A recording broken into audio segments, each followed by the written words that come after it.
खून की प्यास पार्ट 2।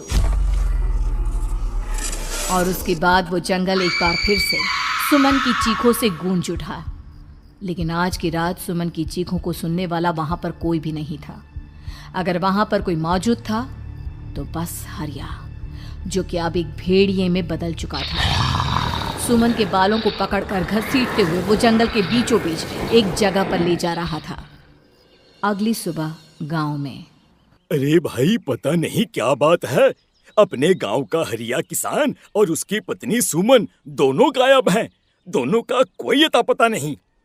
अरे कैसी बातें कर रहे हो भाई, ये कब हुआ है? अरे पूरे गांव में खबर फैली पड़ी है। कल रात को दोनों खेत की तरफ जा रहे थे, लेकिन लौटकर आए ही नहीं। तो हो सकता है अपने खेत पर होंगे। पूरा गांव ढूंढ कर आया है भाई। जानते हो क्या मिला वहां पर? क्या हुआ भाई? क्या मिला? बताओ हमें, क्या मिला? अरे हरिया की पत्नी सुमन के कपड़े पड़े हुए थे। शरीर का एक एक कपड़ा फटा हुआ झोपड़ी के बाहर पड़ा था, लेकिन दोनों पति पत्नी का कोई पता ठिकाना नहीं था। अरे भाई, लेकिन उसका जो दोस्त है ना रामू किसान, उससे पता करके आते हैं ना। अब तक तो दोनों साथ ही खेत पर जाया करते थे। हाँ, हमें उसके घर जाना चाहिए भाई। चलो वहाँ चलते हैं, चलो। वो सारे लोग रामू के घर पर पहुंचते हैं। रामू अपने घर के बाहर बैठकर हुक्का पी रहा था। आज सारे के सारे लोग टोली बनाकर मेरे घर क्यों आ रहे हैं? क्या कोई मर गया क्या भाई? अरे कैसी बातें कर रहे हो? तुम्हारा सबसे अच्छा दोस्त हरिया और उसकी पत्नी गायब है, और तुम यहाँ बैठकर हुक्का पिए जा रहे हो हैं? रामू ने अजीब सी नजरों से उन सब गांव वालों की तरफ देखा, जिसकी वजह से वो लोग एक बार के लिए डर गए। गायब है? अरे गायब नहीं है, मुक्ति मिल गई है। उन दोनों को मुक्ति मिली है। इस दुनिया में आकर हर इंसान पाप करता है, और उसे उसके पापों के लिए मुक्ति मिलना बहुत जरूरी है। अरे ये कैसी बहकी बहकी बातें कर रहे हो भाई, हैं? और इसका चेहरा अजीब सा क्यों लग रहा है? लगता है दोस्त के मरने का गम बैठ गया है। पागल हो गया है शायद ये पागल। ये बात सुनते ही रामू चीख कर जोर से चिल्लाते हुए कहता है, पागल मैं नहीं हूँ, पागल तुम सब हो। और ये शैतानी जंगल अब तुम में से किसी को नहीं छोड़ने वाला, सबको खा जाएगा। याद रखना मेरी बात। शैतानी जंगल? कैसा शैतानी जंगल? लगता है रामू पागल हो चुका है। हमें यहाँ से चलना चाहिए भाई। चलो। तभी रामू की पत्नी बाहर आती है। नहीं, आप लोग इनकी बात का बुरा मत मानिए। 2 दिन पहले हरिया के साथ खेत पर गए थे। जब से वहाँ से आए हैं तब से ऐसी ही बातें कर रहे हैं। भगवान जाने ऐसा क्या देख लिया उन्होंने, खेत में कुछ भी बड़बड़ाते रहते हैं। लेकिन गांव के लोगों ने कमला की कोई बात नहीं सुनी, और वो सब वहां से चले गए। रात अब धीरे धीरे ढलने लगी थी। तभी अचानक किसी ने धीमी सी आवाज में रामू को पुकारा। रामू, आ जाओ, मैं तुम्हारा इंतजार कर रहा हूँ। और सुनो, अपनी पत्नी को साथ लेकर आना, नहीं तो काम अधूरा रह जाएगा। ये आवाज सुनते ही रामू के चेहरे पर शैतानी मुस्कुराहट आ जाती है। वो धीमे कदमों से अपने घर के अंदर आता है। क्या हुआ? तबीयत ठीक है ना अब आपकी? मैं तुझे अपने साथ खेत पर ले जाने आया हूँ, चल। मैं तुम्हारे साथ कहीं नहीं जाने वाली। मुन्ना गहरी नींद में सो रहा है, और उसे अकेला छोड़कर मैं तुम्हारे साथ खेत पर नहीं आ सकती। वैसे भी तुम्हारे उन खेतों में भगवान जाने कौन सा राक्षस घूम रहा है, मुझे तो डर लगता है। रामू गुस्से में दांत पीसता अपनी झोपड़ी से बाहर आ जाता है, और कमला गहरी नींद में अपने बच्चे के साथ सो जाती है। तभी अचानक रात को रामू की झोपड़ी के ऊपर एक साया वही गाना गुनगुनाते हुए घूमने लगता है, जो हरिया के मोबाइल में बजा करता था। मैं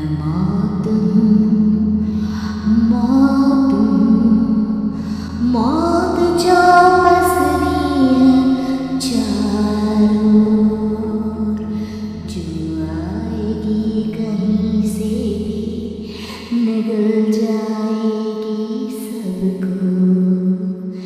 मैं मौत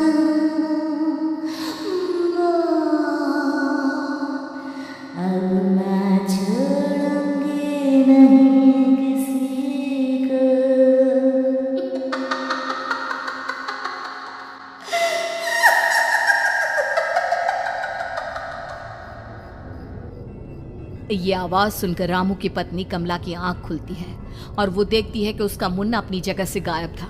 कमला चीखते हुए बाहर दौड़ कर आती है। वहां पर उसने देखा कि रामू ने अपने बच्चे को झोपड़ी के बाहर एक पेड़ से उल्टा लटकाया हुआ था और उसका बच्चा चीख चीख कर रो रहा था। वहीं दूसरी तरफ एक साया बच्चे के ठीक नीचे आग जलाकर उसके चारों तरफ हैवानों की तरफ नाच रहा था। छोड़ दो मेरे बच्चे को। अरे क्या कर रहे हो तुम? शर्म नहीं आती तुम्हें अपने ही बच्चे को इस तरह मौत के हवाले करते हुए?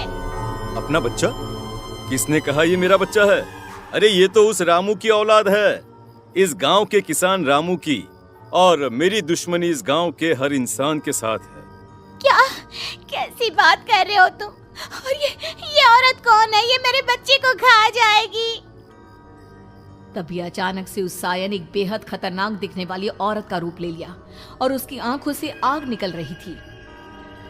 सही पहचाना तूने, मैं तेरे बच्चे को खा जाऊंगी। अगर तू अपनी इस हैवान पति रामू के साथ जंगल नहीं आई तो मैं तेरे बच्चे को खा जाऊंगी। लेकिन क्यों?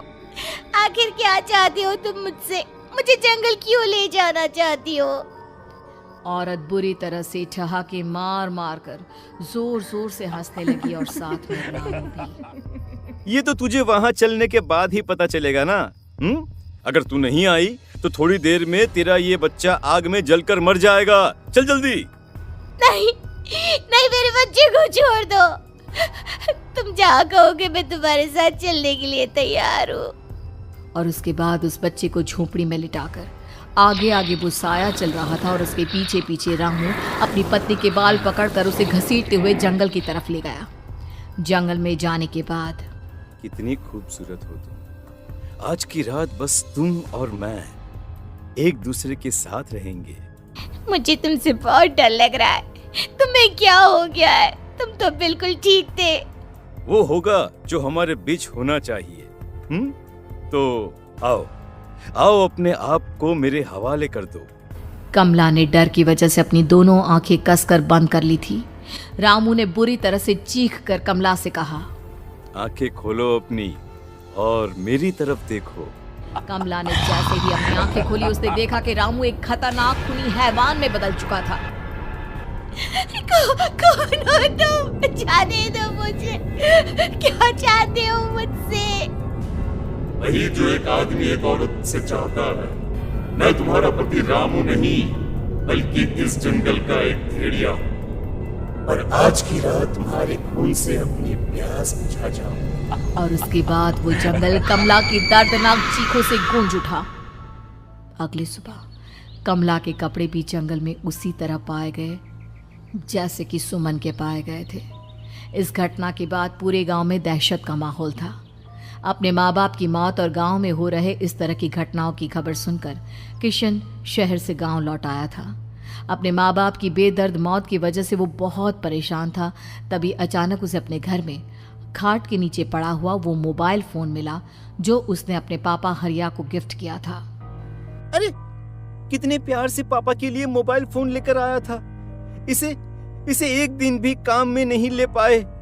और आखिर कौन है जो गांव में इस तरह की हत्याएं कर रहा है? क्या है इन सब के पीछे? क्या है?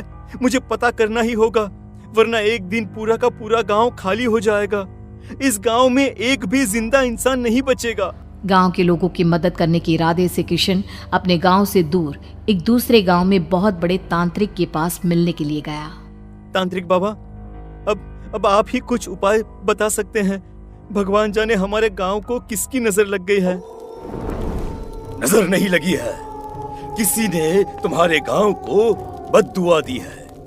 किसी सताई हुई आत्मा का प्रकोप है और अब वो पूरे गांव में किसी को नहीं छोड़ेगी जब तक उसकी आत्मा को शांति नहीं मिल जाती।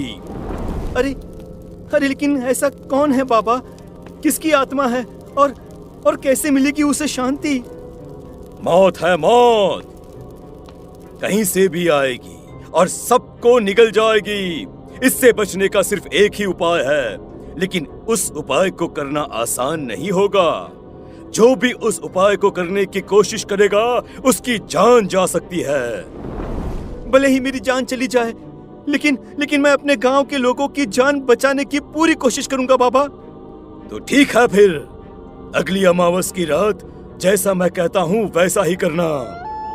अमावस की रात तांत्रिक के बताए अनुसार किशन अपने साथ केरोसिन लेकर जंगल की तरफ चल पड़ा। उसके हाथ में देवी के मंदिर का सिंदूर भी था। किशन जंगल के बीचों बीच पहुंचा। ये देखकर उसकी आंखें फटी की फटी रह गई। वहां एक उबलते पानी का तालाब था और कई लोगों की लाश लटक रही थी। किशन की माँ बाप की लाश भी वहीं थी।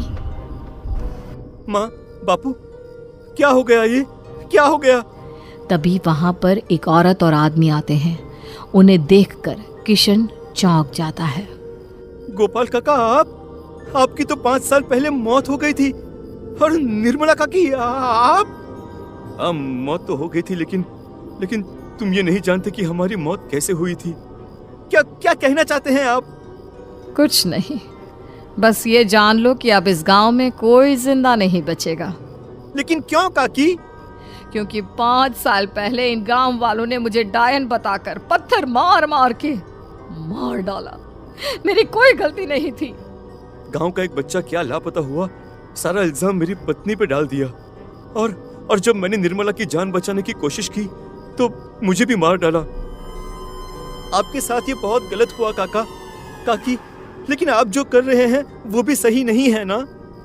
तुम यहाँ से चले जाओ वरना तुम भी नहीं बचोगे। हमारी आत्मा पिछले 5 साल से मुक्ति के लिए भटक रही है। चले जाओ यहाँ से। मौका देखकर किशन सिंदूर उन दोनों के ऊपर डाल देता है। उनका शरीर जलने लगता है और वो भयानक तरीके से चिल्लाने लगते हैं। अगले ही पल किशन उनके ऊपर केरोसिन डाल देता है और वो दोनों जल जाते हैं। किशन अपने माँ बाप और दूसरी लाशों का अंतिम संस्कार करवाता है और अपने घर लौट आता है, लेकिन वो अभी भी इस बात से अनजान है